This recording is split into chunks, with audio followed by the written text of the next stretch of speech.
Passport సేవా కేంద్రాన్ని గిరిజన ప్రాంతంలో అందుబాటులోకి తీసుకురావడం అభినందనీయమని ఎంపీ గుమ్మ తనూజరాణి అన్నారు. అరకులోయలో బుధవారం పాస్పోర్ట్ సేవా కేంద్రాన్ని ఆమె ప్రారంభించారు. ఈ సందర్భంగా మాట్లాడుతూ తాను ఇంటర్ చదివేటప్పుడు పాస్పోర్ట్ కోసం నెలన్నర పాటు విశాఖపట్నానికి తిరగాల్సి వచ్చిందని ఆమె గుర్తు చేసుకున్నారు. అరకులోయ ప్రాంతంలో ఇప్పటికే నేషనల్ హైవే, ప్రస్తుతం పాస్పోర్ట్ సేవా కేంద్రం ఏర్పాటు కావడం అభివృద్ధికి చిహ్నమన్నారు.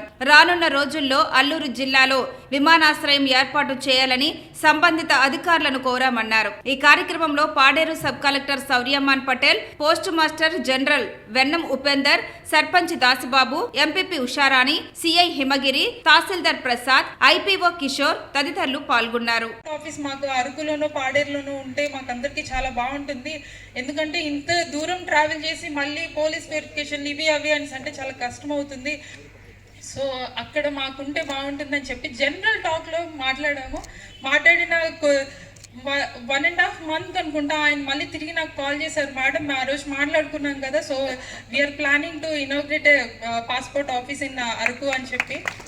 So I'm really very happy sir. ఆ రోజు నార్మల్గా మాట్లాడిన మాట కూడా అంత పర్టికులర్గా తీసుకొని ఇట్లా రావడం అన్నది నిజంగా చాలా సంతోషకరమైన విషయం.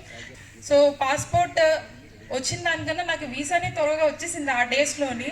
ఎందుకంటే ఇట్స్ ఏ ఎడ్యుకేషనల్ వీసా కాబట్టి నాకు త్వరగా వచ్చింది.